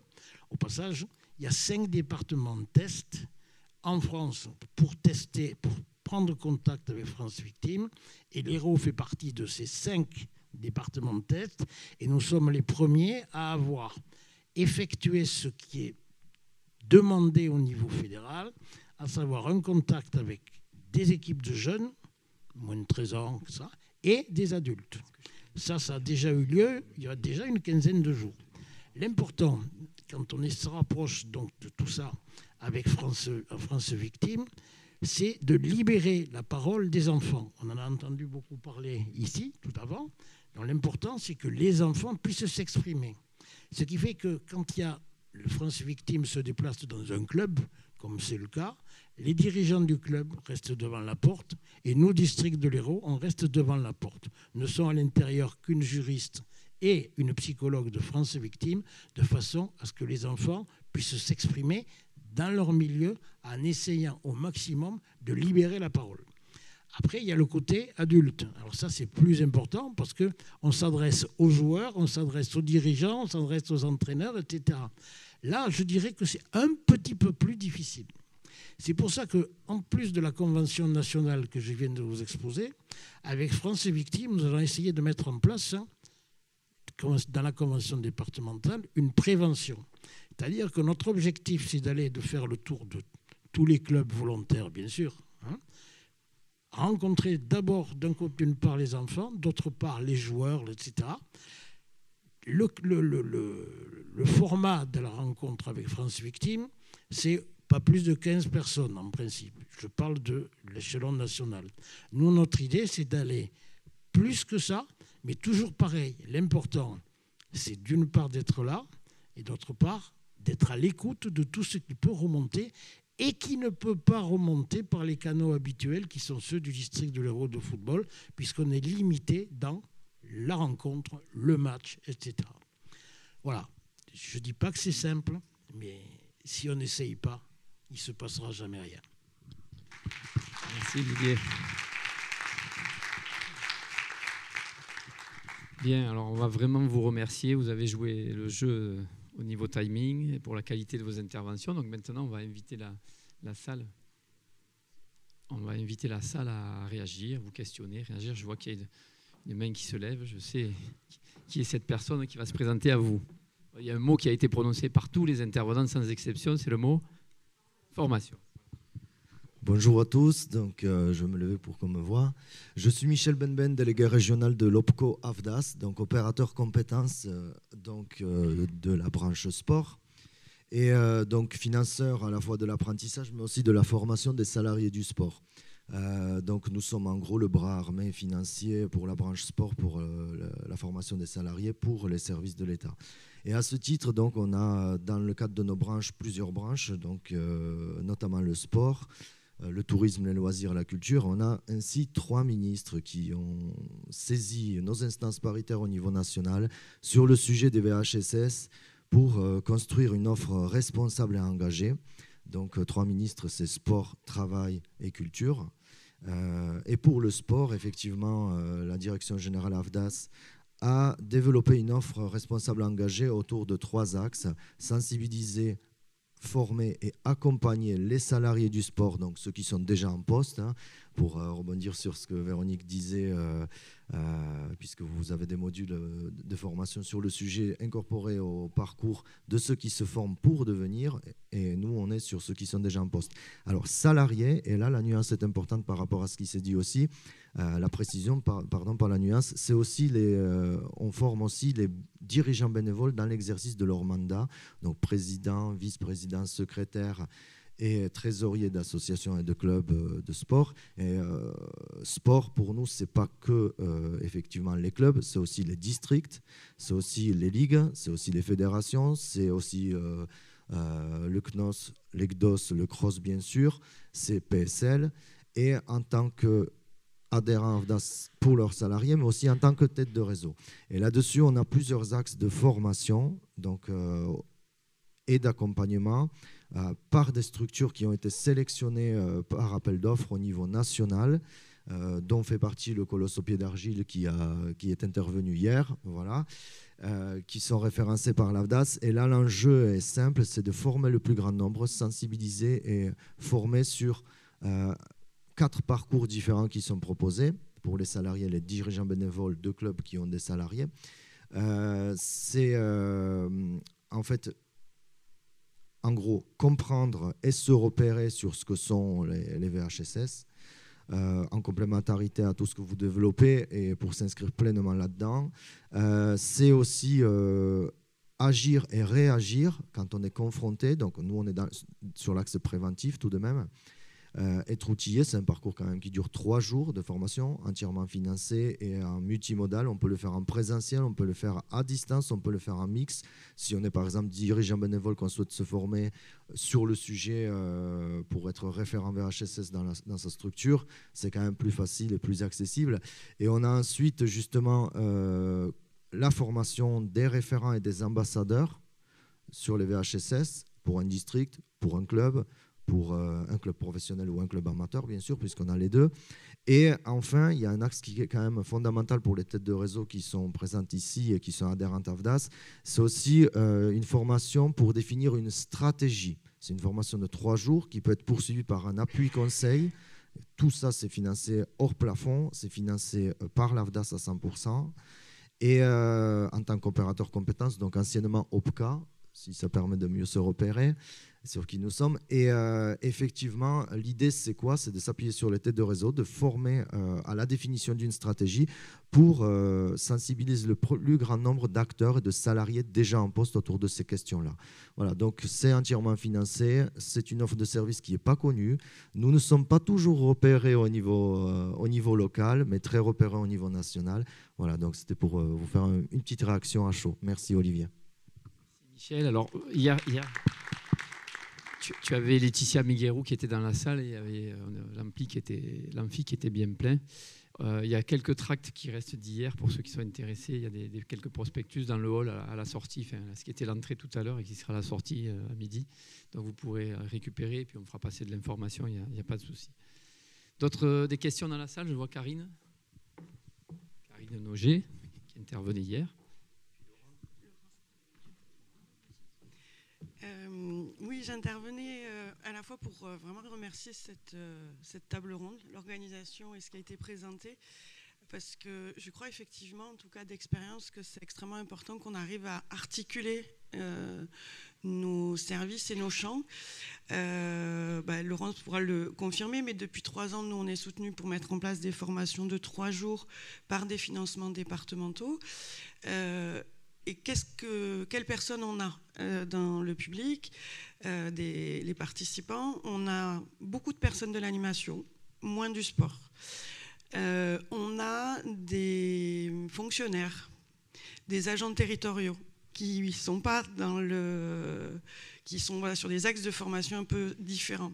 Donc on a des fonctionnaires, des agents territoriaux, des bénévoles, des encadrants, des dirigeants, des personnes qui sont passées par Francas à chaque fois, d'ailleurs, très bon retour des formations qu'ils ont reçues, et qui sont encore en demande. En demande parce qu'en fait, ils sont en difficulté quotidienne dans l'animation, quotidienne aussi dans le sport, mais voilà, ils ne savent pas forcément qu'ils sont concernés. Et ce que je vois comme différence fondamentalement entre l'animation et le sport, ça peut donner des pistes, c'est le clivage, je dirais même la schizophrénie d'une personne qui intervient dans le sport. Je m'explique. Quelqu'un qui intervient dans un ACM, dans un milieu, un accueil collectif de mineurs, a une vision très citoyenne de sa posture professionnelle, c'est-à-dire qu'il n'est pas que animateur, il n'est pas que ATSEM, il n'est pas que responsable d'ACM. D'un coup, quand il y a un enfant qui arrive et qui a des faits extrêmement délicats, des comportements, des paroles, des marques, toute l'équipe s'en empare et se dit qu'est-ce que je fais. Dans ma formation, plusieurs fois j'ai entendu ça, et d'ailleurs je l'ai entendu sur les infrastructures, j'ai entendu sur le foot. On n'est pas compétent pour intervenir sur ce qui se passe dans les tribunes. Si, on est citoyen. Avant d'être président de comité, d'être président de club, on est citoyen. Et la loi qui dit porter assistance à personne en danger, elle est valable pour tous. Ça, c'est quelque chose qui est entendu beaucoup dans l'animation et qui est assimilé, qui ne l'est pas du tout au niveau sportif. J'ai entendu des personnes qui me disent, du coup peut-être j'espère que c'est remonté, qui m'ont dit mais on sait qui se fait frapper à la maison. Mais ça se passe à la maison, c'est pas chez nous, ça ne nous regarde pas. Bah si. Non pas en tant que président ou exploitant de centre ou entraîneur, ça nous regarde parce qu'on est citoyen. Donc j'espère, pour donner une réponse, et j'espère qu'on va arriver aussi à continuer à avoir ces formations qui mélangent les milieux. Parce que les fonctionnaires, les agents territoriaux, les bénévoles, les salariés, ils ont un regard incroyable. Et le mélange en plus de sport, jeunesse, animation, c'est le top. Et c'est vraiment très, très fort comme formation. Et merci de travailler sur cette question ensemble.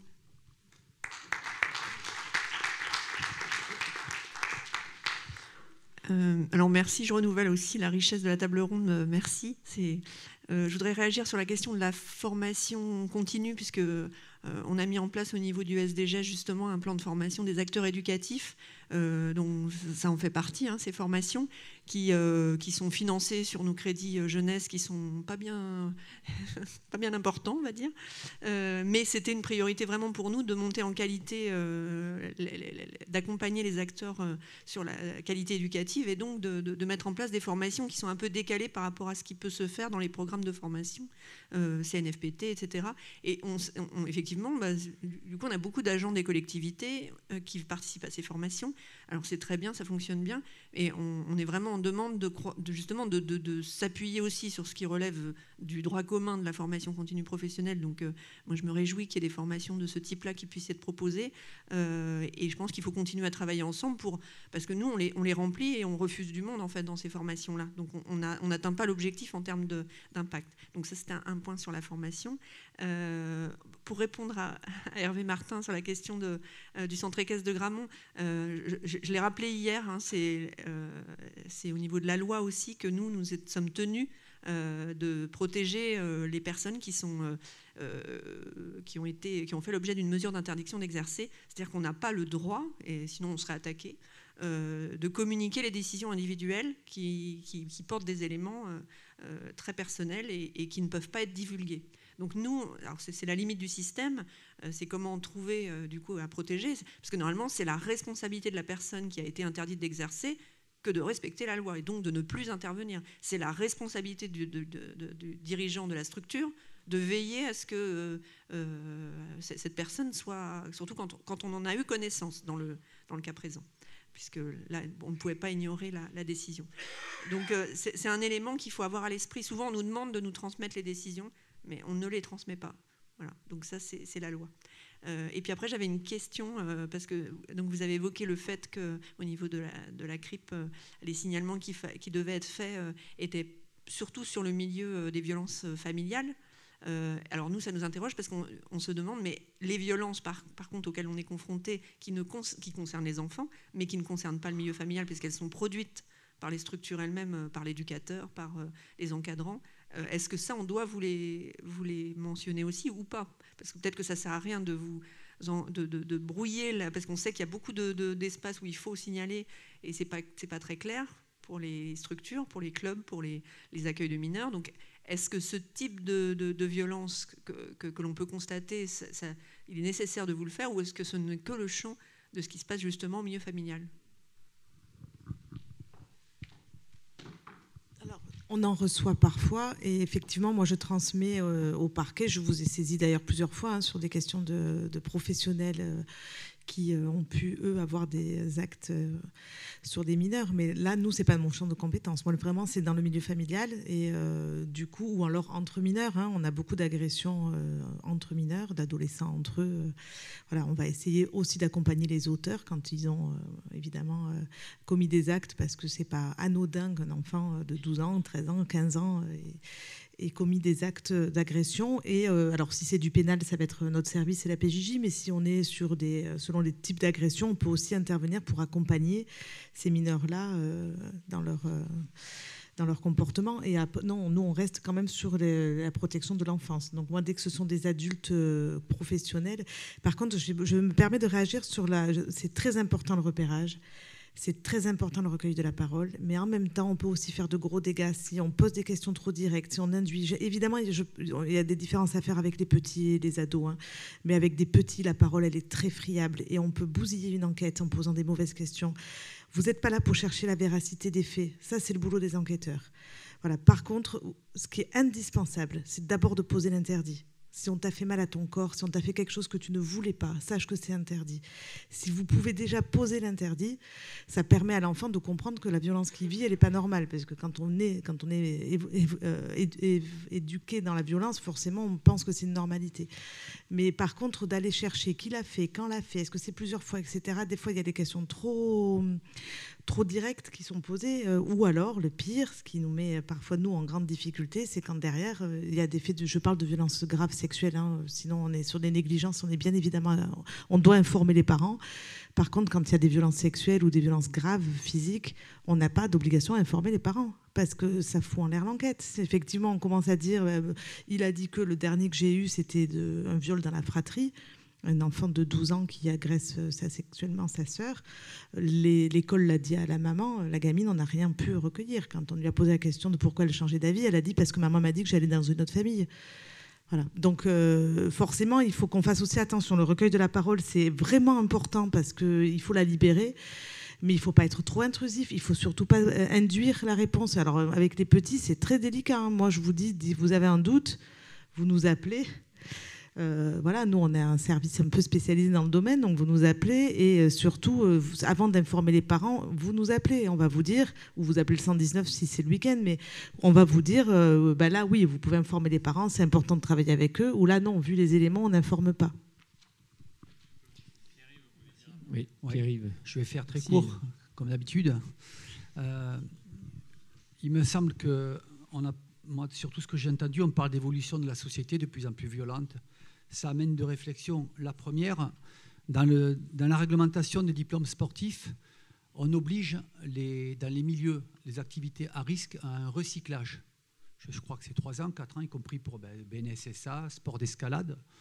À un moment donné, pourquoi la carte professionnelle, c'est une piste de réflexion, on n'obligerait pas tout le monde à venir se recycler tous les 4 ans, tous les 5 ans, sur une journée complète, Je pense que ça peut être une des pistes de réflexion, puisque apparemment, vu tout ce qui se passe dans les médias et ce pourquoi on est là aujourd'hui, c'est que la société et les enfants évoluent dans un milieu de plus en plus à risque.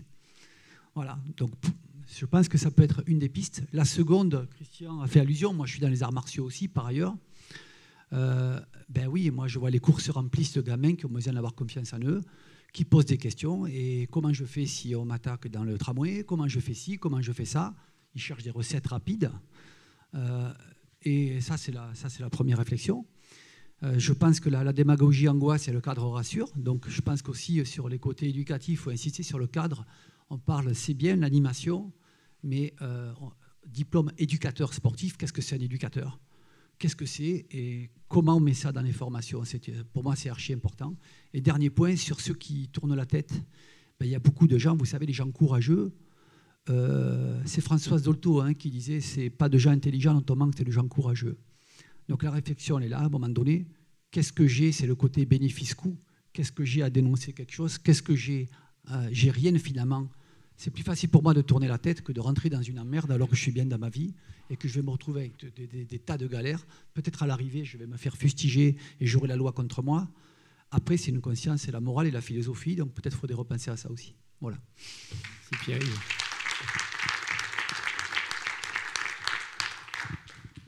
Je pense que les violences ont augmenté. Quand vous dites ça, je suis assez convaincue. Par contre, les violences sexuelles, je suis convaincue que c'était peut-être pire avant, parce que les années 70, 80, avec la complaisance qu'on connaît des médias et de... Voilà. Donc, je pense que non. Par contre, ce qui est plus... ce qui est plus aujourd'hui ouvert, c'est effectivement la libération de la parole. Après, derrière, malheureusement, les services judiciaires, on ne suit pas. Les enquêtes de police, il y a un décalage dans les délais de traitement qui sont énormes. Voilà. Après, effectivement, par contre, sur les violences sexuelles, je pense que je ne suis pas sûre qu'on ait vraiment une augmentation. Malheureusement, je pense que c'est depuis très longtemps tu et qu'aujourd'hui, au contraire, on le fait un peu émerger, mais que c'est encore très en dessous de ce qui est réel. Après, il y a un peu ce que disait madame, l'ordre de l'intime, de se dire mais qu'est-ce que je vais m'autoriser alors que ça se passe dans la sphère de l'intime, à révéler, à signaler. Voilà. Donc, par contre, ça fait de gros dégâts dans le développement des gamins. Et ces gamins que vous voyez qui vont pas bien, qui se battent, qui sont violents, qui parfois ont des propos sexistes, c'est peut-être des enfants victimes aussi. Sûrement d'ailleurs. C'est bon. Alors du coup, moi j'avais une question concernant les équipements sportifs en accès libre. C'est-à-dire que des clubs utilisent des équipements sportifs, mais certains restent en accès libre. Donc première question, est-ce que les agents municipaux qui gèrent ces équipements, qui sont présents sur ces équipements, ont une formation obligatoire sur ces sujets-là pour pouvoir un petit peu repérer en fait, le public qui pratique en dehors des clubs? Très clairement, pas encore. C'est pour ça que je disais que tout à l'heure qu'il y a une nécessité. Effectivement, j'avais dit pour les gymnases, les stades, etc. Mais vous avez raison de préciser également pour tous ces équipements d'accès libre qui sont d'ailleurs de plus en plus nombreux parce que c'est l'évolution de la demande sportive d'aller vers ces équipements en accès libre et donc il ne faut absolument pas les négliger. Je vous rejoins complètement là-dessus. C'est une nécessité absolue. En gros, partout où on a des agents qui peuvent servir de radar, il faut leur apprendre à être des radars, quoi. Voilà. Juste, j'en profite en 2 secondes par rapport à l'histoire du centre équestre. Et vous vous souvenez de mon coup de colère, et j'en suis désolé, mais moi, j'en veux pas aux personnes qui n'en avaient pas le droit de me prévenir, de ne pas m'avoir prévenu. Ce que je dénonce, c'est le trou dans la raquette législatif, et j'appelle à ce que ce trou dans la raquette soit réparé au niveau législatif pour que nous qui avons, ce que j'ai expliqué tout à l'heure, c'est pas possible qu'on ne soit pas au courant. Voilà. Parce que par contre, quand l'affaire elle est su, pour les gens, c'est le centre équestre de Montpellier. C'est pas une assoce que personne connaît, quoi. Voilà. Et nous, on envoie 1500 scolaires par an dans le truc. Ce type, je ne savais pas depuis quand il était là. Pendant des jours, mais je vous promets, j'ai mal dormi. Vous dites, mais combien je vais avoir de coups de fil? Pour le moment, j'en ai pas eu, et ça ne veut pas dire qu'il n'y en a pas eu, parce que ça peut être tu. Combien je vais avoir de coups de fil, tout d'un coup, de familles à qui ça va parler, qui vont me dire, mais ma gamine, mon gamin qui est passé entre les mains de ce type, enfin, c'est l'enfer, ce truc-là, quoi. Voilà, et donc ce trou dans la raquette, il faut à tout prix le réparer. J'en profite sur un dernier point, parce que le statut du bénévole a été abordé tout à l'heure. Et pour moi, c'est extrêmement important, et c'est peut-être, en réfléchissant aussi, une des différences entre le milieu de l'animation et le milieu sportif, c'est que dans le milieu de l'animation, je pense qu'à peu près tout le monde est formé à une formation qualifiante sur le truc. Dans le milieu sportif, beaucoup de formations qualifiantes, heureusement, mais aussi une masse importante d'éducateurs sportifs qui sont en fait juste un amoureux de leur sport, qui s'autoproclament entraîneurs, etc. Je leur en veux pas, hein, c'est comme ça que le milieu associatif fonctionne, mais du coup avec zéro formation, et on ne peut pas sortir d'ici en étant juste exigeant à leur égard en disant il faut qu'ils se forment, il faut quand même leur en donner les moyens. Ce sont des gens qui sont bénévoles, c'est-à-dire qu'ils n'y gagnent pas un rond. Et en réalité, quand ils ne gagnent pas un rond, ça veut dire qu'ils en perdent. Parce qu'ils prennent du temps, enfin il y en a plein ici j'imagine, hein, mais sur leur temps professionnel, ils sont moins présents au boulot. Du coup, ils font un barrage sur leur promotion, sur l'avenir de leur carrière. Donc voilà. Donc à un moment donné, il faut ce statut pour qu'ils puissent savoir comment se définir par rapport à leur vie professionnelle, par rapport à leur vie personnelle, comment ils sont indemnisés d'un certain nombre de choses, comment ils peuvent aussi acquérir des droits à la retraite, parce qu'ils ont passé beaucoup de temps à s'occuper de leur association et beaucoup moins de leur métier, donc ils y perdent, y compris au niveau de la retraite. Quand on fait des lois sur la retraite, on pourrait aussi penser à ça. Enfin, voilà. Il y a tout un tas d'aspects que, en gros, on pourra être plus exigeant au niveau des devoirs, quand on aura été un peu plus exigeant aussi au niveau des droits. Et c'est pour ça que ce statut du bénévole, il est absolument essentiel. Ce n'est pas juste pour que le boulot soit bien fait, c'est aussi pour pouvoir parer à ces situations extrêmement graves.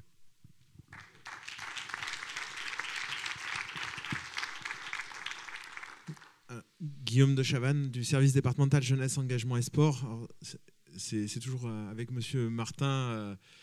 Je voulais vous remercier d'avoir mis le doigt sur la gestion des équipements sportifs, parce que je pense qu'on l'a évoqué avec le foot. Je pense qu'il y a une vraie problématique, et dans toutes les conventions que vous pouvez mettre en place, dans toute la gestion de ces équipements, il y a une prise en compte qui doit être faite, parce qu'il y a des gens qui sont chargés de les entretenir, de les faire vivre, de les organiser, d'organiser une pratique. Et quand on organise un match ou une rencontre, ben, si on n'est pas capable de gérer la tribune, à ce moment-là, on dit à la collectivité, je ne veux pas la tribune, on la ferme et on s'en sépare. Mais si on fait rentrer du public et si on organise, si on fait des entrées payantes ou même gratuites, on se doit de gérer. Et ce sont tous les termes de ces conventions qu'il faut peut-être réinterroger. Les règlements intérieurs des équipements sportifs, ce sont des équipements qui reçoivent du public où il est interdit de fumer. On peut se promener dans plusieurs équipements sportifs, on ne voit pas forcément l'interdiction de fumer, elle n'est pas forcément rappelée, etc. Et quand on a en plus de l'alcool qui est organisé, vendu par le club, c'est autorisé dans certaines limites, mais parfois, je vous fais sourire, mais parfois en grande quantité. Voilà, et c'est vrai que, alors il y a des clubs qui en retirent des financements, c'est très bien, mais il y a aussi des problématiques qui naissent de tout ça. Des couteaux qui arrivent aussi dans les tribunes, dans les vestiaires même aussi. Donc c'est vrai que voilà, on est confronté à des situations chaque week-end en nombre, en masse. Voilà, réinterroger le fonctionnement, la gestion des équipements quand on les confie à des associations, voilà, je pense que c'est important de le faire et on peut le travailler ensemble.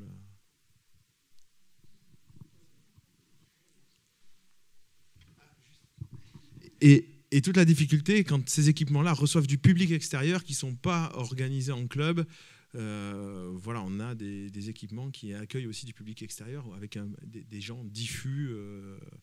C'est peut-être encore plus difficile à gérer. Alors, je vais essayer de faire court, c'est promis. Sur l'accueil de personnes extérieures, et effectivement, là, il y a des... En gros, sur ce que disait Priscilla tout à l'heure, sur ces équipements ouverts au public, on prend l'exemple du nouveau skatepark de Montpellier qui est énorme, etc., qui est en accès libre, et il faut qu'il reste en accès libre. Il y a des nouveaux modes de gestion à trouver. D'ailleurs, on a un personnel qui vient d'être nommé sur place pour accompagner la gestion du site, etc. Voilà. Mais là, il y a des nouveaux modes à trouver parce que c'est quelque chose, c'est une évolution qui propose des choses nouvelles. Sur la gestion des sites, moi, encore une fois, que nos personnels municipaux, gardiens qui font le ménage, etc., aient ce rôle de radar et qu'on les forme à ça, oui. Après, c'est quand même, je suis désolé aussi, aux fédérations de faire leur boulot dans la façon d'organiser leur sport. Voilà. C'est-à-dire qu'autant je demande de la transversalité, vous l'aurez compris, autant je demande aussi que chacun prenne ses responsabilités. Et par contre, quand une responsabilité est loupée, c'est ce qui vient d'arriver à cet assaut de centre équestre, je la dégage parce que là, c'est ma responsabilité que de ne plus lui donner ce truc-là. Par contre, voilà, comment ça se fait que on a mis longtemps à identifier, comment ça se fait que la personne a enfreint les règles et a continué d'enfreindre les règles, etc. On parlait foot, alors je suis désolé, mais bon, c'est vous qui êtes là, on aurait pu parler d'un autre sport, mais vous-même avez abordé tout à l'heure les problèmes qu'il y avait dans ce sport. Moi, je vais au stade de la Mosson, je vois des banderoles, excusez-moi, hein, mais les PD, les enculés, les machins, etc. Quand c'est ça qui est montré aux gamins, et quand je regarde finalement les réactions qu'il y a, il s'est passé quoi derrière? Strictement rien. On a interdit la tribune pendant quelque temps. Point final. Est-ce que quelqu'un a été condamné? Est-ce que on essaye de faire des démonstrations comme quoi c'était pas homophobe? Mais à la limite, qu'est-ce que j'en ai à faire? Est-ce que de toute façon, ces insultes-là, même homophobes ou pas, homophobe étant juste une circonstance aggravante, est-ce que c'est acceptable? Quand on fait régner ce genre d'ambiance, la Fédération française de football, elle fait quoi là-dessus? Elle fait quoi? Donc effectivement, après, on a un dégradé de trucs. C'est-à-dire que moi, et la sécurité dans les stades, effectivement, moi, s'il y a des problèmes dans un stade, je finis par l'interdire à l'association. Mais c'est à la police nationale d'organiser le maintien de l'ordre. C'est-à-dire qu'encore une fois, je suis pour la transversalité. C'est d'ailleurs ce qu'on fait pour le maintien de la sécurité à Montpellier. Voilà, on parlait des transports et des tramways, on vient de faire une police métropolitaine des transports parce qu'on participe au maintien de l'ordre. On n'évacue pas ces questions-là sur les autres, mais que chacun prenne ses responsabilités. Le maintien de l'ordre, c'est la police nationale. Développer une discipline sportive, c'est le rôle de la fédération qui, je le rappelle, tout le monde le sait ici, mais j'aime bien le rappeler quand même, ce sont des délégations de services publics, les fédérations. Moi, j'en ai qui l'oublient un petit peu. Voilà, donc on s'est compris. Merci Hervé. Alors, malgré l'effort collectif, on est un peu en retard, mais on n'a pas voulu vous couper dans votre élan. On va prendre une dernière question. J'espère que vous ne serez pas trop frustrés. On échangera au moment du déjeuner aussi tout à l'heure, hein, pour ceux qui n'auront pas pu poser leurs questions. Donc, bonjour, Alexandra Soriano. Donc, je suis éducatrice spécialisée à l'aide sociale à l'enfance. Et par ailleurs, je suis élue à la Fédération française de judo, qui a été épargnée aujourd'hui. Merci. Et du coup, je suis membre de la commission violence au niveau fédéral. Donc, suite à tous les échanges qu'il y a eu, en fait, moi, je voulais rebondir. Alors, non pas pour pointer voilà, tous les trous qu'on a dans la raquette, mais en tout cas pour amener des questions, des remarques qui pourraient peut-être nous aider à combler certains trous.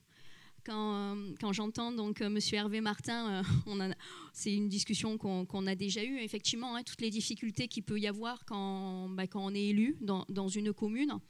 Mais comme vous le dites à juste titre, vous êtes aussi les premiers financeurs des associations sportives, ne serait-ce que par la mise à disposition des établissements, des gymnases, enfin tout ça, et les subventions qui peuvent être délivrées. Donc pour moi, il y a également aussi une responsabilité qui va avec. Et peut-être du coup, la question que je pose, un devoir de contrôle minimal. Alors, on ne peut pas agir sur tout, hein, effectivement, mais on a chacun notre rôle à jouer. Donc du coup, moi, je me posais la question de pourquoi ne pas exiger au moment des signatures de conventions de mise à disposition ou des demandes de subventions, finalement, ne serait-ce que déjà la présentation d'une carte professionnelle, du contrôle d'honorabilité, tout ce qu'on a pu évoquer hier, qui n'est pas forcément demandé, alors que pour autant, on peut nous demander nos budgets. Donc pourquoi ces pièces-là ne sont pas demandées en plus? Ça, c'est une première remarque. La deuxième, donc je m'adresserai plus à Laure, du coup, Laure Rivière. Alors je connais la réponse, mais en tout cas, c'est des questions que moi je pose depuis 3 ans que je suis sur la commission violence. C'est pourquoi le SDIP, aujourd'hui, ne reçoit pas toutes les IP qui concernent le sport. Alors, pas forcément pour les traiter, mais ne serait-ce que pour avoir des chiffres, pouvoir assurer un suivi, mettre à disposition des professionnels qui sont formés à recueillir la parole, parce que c'est souvent, effectivement, on a des enquêtes qui sont biaisées et qui n'aboutissent pas ou qui concluent un non-lieu parce que la parole de l'enfant n'a pas été prise correctement. Pour peut-être aider à évaluer certaines situations. Parce que, accessoirement, certains agresseurs ont aussi une famille et on pourrait imaginer qu'ils ne soient pas agresseurs que dans le sport, mais également, et pour le coup, moi j'ai eu des cas comme ça, également dans la sphère familiale. Et aujourd'hui, on n'a pas d'évaluation globale. Et finalement, on pourrait peut-être éviter qu'il y ait d'autres victimes. Et aujourd'hui, ce n'est pas le cas et on ne protège pas d'autres enfants. Après, au niveau du sport, ce qui m'interroge aussi, c'est que finalement, aujourd'hui, le monde du sport, il est traité différemment. On a des cellules qui sont à part, qui sont spécialisées pour recueillir les signalements avec Signal Sport. Alors c'est très bien, ça a le mérite d'exister, mais finalement, pourquoi on a un système parallèle du droit commun ? Pourquoi finalement ça ne passe pas comme toutes les autres violences qui ne sont pas dans la sphère sportive ? Est-ce que finalement le risque, ce n'est pas d'avoir des trous dans la raquette, d'avoir autant de systèmes qui sont parallèles et qui manquent de transversalité ? Et on sait très bien que dans le sport, on parle régulièrement le sport, c'est une grande famille. Donc finalement, les situations de violence, des fois, elles sont traitées par des membres de notre famille. Parce que dans le sport, on ne va pas se le cacher, tout le monde se connaît. Donc pour moi, là aussi, il y a un trou dans la raquette. Et ma dernière question, c'est que souvent, quand du coup, on a beaucoup d'infos qui nous arrivent et qu'on les traite dans le cadre des violences, systématiquement, à 80-90%, on entend « mais tout le monde savait ». Ça, c'est quelque chose qui revient tout le temps. Donc, ma question, c'est combien de poursuites sur des professionnels qui ont eu connaissance finalement de délits ou de crimes et qui n'ont pas dénoncé ?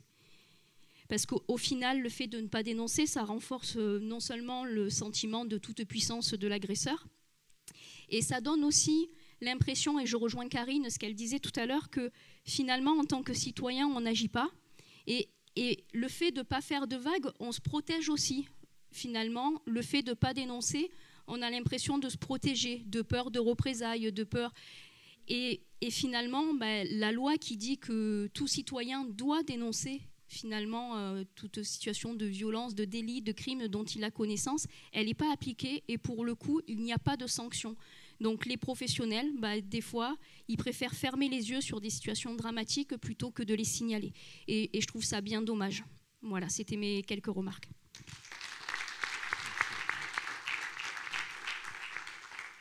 Alors, juste au niveau statistique, alors déjà, j'ai quand même une toute petite équipe, donc j'ai que 5 travailleurs sociaux, honnêtement, pour tout le département. C'est très peu. En ce moment, le 119 a fait une campagne, ils ont eu des renforts, nous on n'en a pas eu, sauf qu'eux sont débordés sur leur coup de fil. Donc comme en ce moment, ils répondent plus au téléphone, ils nous les renvoient, les appels. Donc voilà, j'ai une équipe débordée, très engagée mais débordée. Au niveau des statistiques, c'est vrai que moi, j'ai l'Observatoire national de la protection de l'enfance qui me demande des statistiques chaque année. Donc j'ai des indicateurs qu'eux me demandent. Je pense que les violences dans le sport, c'est un peu nouveau. Peut-être qu'effectivement, il faudrait réfléchir pour les recenser. Aujourd'hui, ça passe très peu par nous. Alors, encore une fois, je le disais tout à l'heure, l'animation beaucoup plus. Moi, je suis souvent invitée, parce qu'on a aussi un rôle de formation des professionnels qui interviennent autour de l'enfance. Donc, on va beaucoup vers pour expliquer ce que c'est qu'un signalement, une information préoccupante, ce qu'on fait après, etc. Pour aussi dédramatiser, qu'on n'imagine pas qu'on enlève les enfants à chaque fois qu'on a eu une alerte. Mais effectivement, voilà, encore une fois, on est une toute petite équipe, donc on fait avec les moyens qu'on a. Je pense qu'il faudrait développer et la formation sur la protection de l'enfance bien plus que ça. Mais aussi peut-être effectivement le rentrer dans les statistiques. Je pense que si l'Observatoire national est alerté là-dessus, nous on le fera forcément toutes les CRIP parce que ça n'a pas trop de valeur que ce soit que local. Il faudrait que ce soit remonté au niveau national. Je pense que c'est un nouveau sujet émergent en tout cas et peut-être qu'il faudra le travailler au niveau national pour qu'on nous le demande. Merci. Je crois qu'Hervé voulait réagir. Laurence Colas. Juste d'être dit. Je voulais juste faire le lien avec la commission d'enquête parlementaire qui a lieu en ce moment, qui se termine, qui porte notamment sur la question du traitement des signalements dans le champ du sport et qui a posé cette problématique de la multiplicité des lieux de signalement et sur le fait qu'on était un peu timide sur Signal Sport, qui fait que finalement c'est pas très connu puisqu'il y a des lieux de signalement qui sont mieux identifiés parce que de droit commun. Et en même temps, on a évoqué hier le fait qu'au niveau du Code du sport et du Code de l'action sociale et des familles, l'obligation légale qui est faite aux organisateurs et aux responsables de sport, c'est de signaler auprès du préfet de département qui a l'autorité en matière de police administrative. Donc nous, évidemment, on encourage à ce que les signalements arrivent chez nous. Alors après, la question, c'est éventuellement, nous, on peut faire des signalements, ce qu'on a déjà fait à la CRIB quand on estime que c'est intéressant. Mais effectivement, le lieu, normalement, aujourd'hui, qui est identifié comme faisant le recensement et l'observation de tous les signalements dans le champ du sport et de l'animation, c'est le ministère des Sports et le ministère de la Jeunesse via Signal Sport ou via nous, parce que c'est la même, en fait, c'est la même source. C'est-à-dire ce qui vient du haut arrive en bas et ce qui vient du bas remonte en haut. Donc normalement, c'est là. Après, pour moi, se pose plutôt la question du lien, parce qu'en termes d'appui, effectivement, mais avec les limites que vous évoquez des effectifs de votre structure aussi, on voit qu'on a les ressources aussi d'appui associatif avec Colosse au pied d'argile, etc., les associations qui font aussi de l'accompagnement. Mais je crois que voilà, à un moment donné, il va falloir vite décider quelle est la porte d'entrée du signalement pour que ce soit clair pour les acteurs de terrain du sport et de l'animation qui ne doivent pas être perdus dans les sources de signalement. La dernière prise de parole. Hervé, promis, tu ne parles pas du centre équestre, on est d'accord, hein? C'est promis, c'est plus le sujet.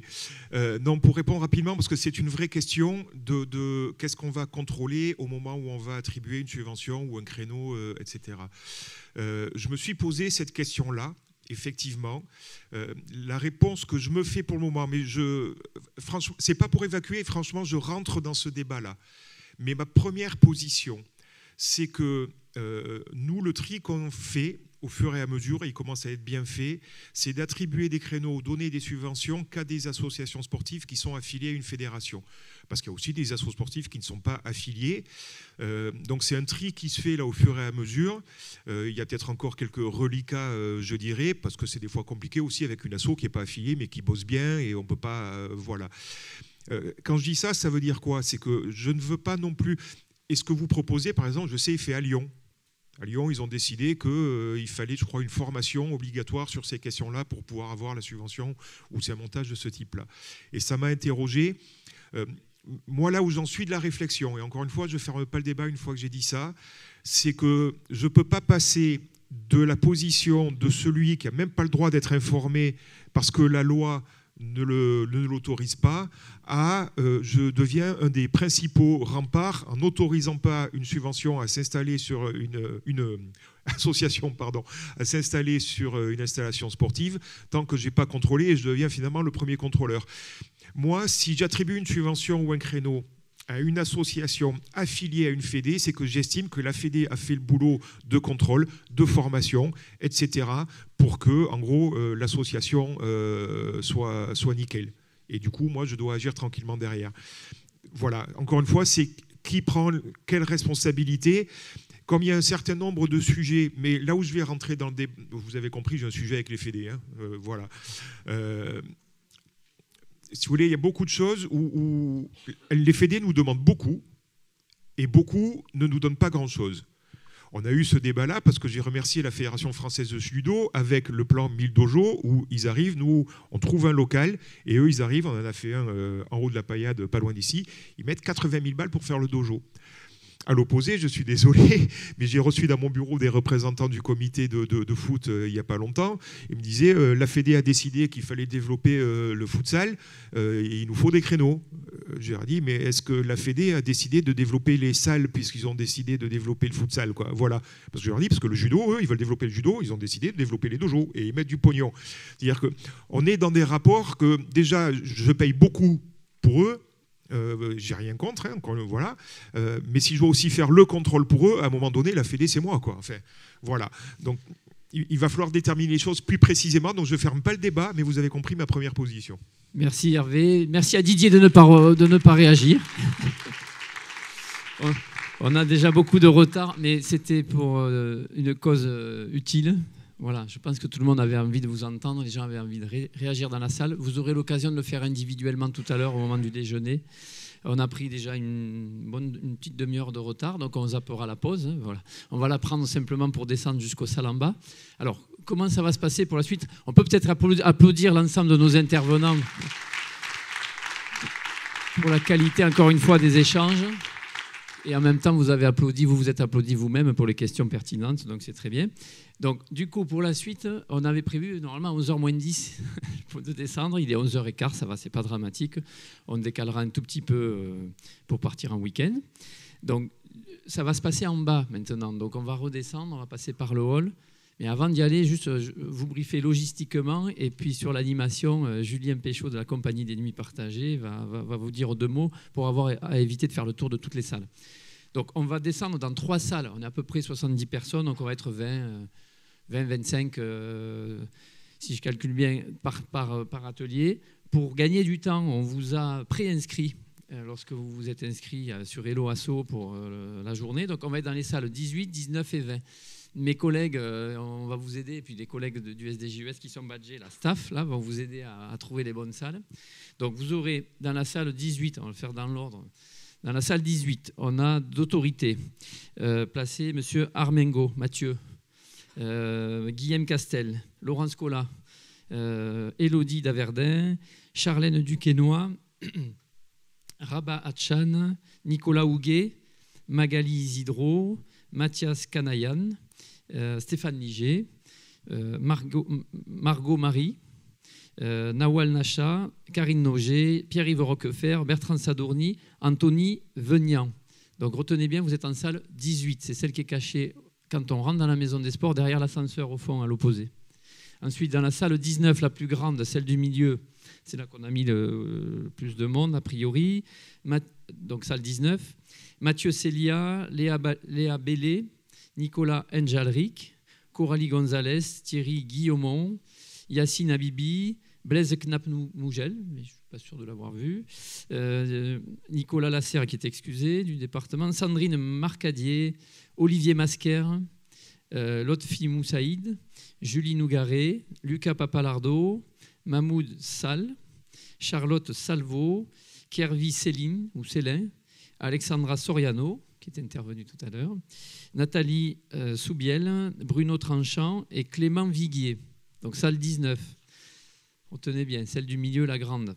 Enfin, la salle 20, celle qui est à droite en rentrant dans la maison des sports. Vous allez avoir Marianne Doguet, Liliane Delmas, Amandine Devoyon, Chloé Harrer, Jules Hervé, Sébastien Malcor, Hervé Martin, Didier Mas, Stéphanie Picat, Justine Rollo-Feuger, Jacques Tessier, Elisabeth Verniette, Virginie Vignal, Anna Zalguen, Emmeline Froger, Sébastien Gomez et Alban Munoz, mais qui est excusé aussi aujourd'hui. Donc si je n'ai pas cité votre nom, ne vous inquiétez pas, vous allez où vous voulez, hein, là où il reste de la place. Donc les derniers, c'est dans la salle 20 à droite en rentrant à la maison des sports. On a fait des groupes arbitrairement. On a essayé de mixer collectivités, associations, tête de réseau. Laurence? C'est lequel? Alors, le deuxième groupe que j'ai évoqué, salle 19, il est dédié à l'animation. Donc, ce sont des études de cas sur lesquelles vous allez avoir à plancher. Donc, on va passer dans le concret. La finalité étant, Stéphane? Alors, oui, je vais laisser la parole à Julien. La finalité, c'est d'essayer de réfléchir ensemble à des complémentarités d'action interinstitutionnelles. Voilà, je laisse la parole à Julien pour l'animation. Oui, donc je crois que ça va bien s'enchaîner parce qu'on entendait le « Non, mais c'est la Fédé, non, mais c'est la mairie, non, mais c'est la Fédé, non, mais c'est la mairie, non, c'est la Fédé. » Bon, très bien, alors on va pouvoir voir ce qu'on va faire ensemble. Voilà. C'est vraiment ça. Le but de ces ateliers, c'est pas tant de... Donc on a une grille, Delphine, Sébastien et moi-même vous aiderons avec l'appui... des camarades qui seront là pour répondre le plus vite possible à l'analyse de l'étude de cas. Ça sera le plus rapide. Et c'est surtout la dernière partie qui va nous intéresser. Ça veut dire quel est mon rôle dans l'institution, quels sont les leviers d'action que j'ai, quels sont les freins que j'ai éventuellement et comment je peux être complémentaire. Donc ça va être vraiment à ça, avec ce que j'ai déjà entendu, qui a commencé à se faire, des pistes d'action concrètes, comme j'ai entendu tout à l'heure, qu'il y avait déjà des réflexions de pistes d'action concrètes. Voilà, avec grand plaisir de débattre et d'échanger avec vous.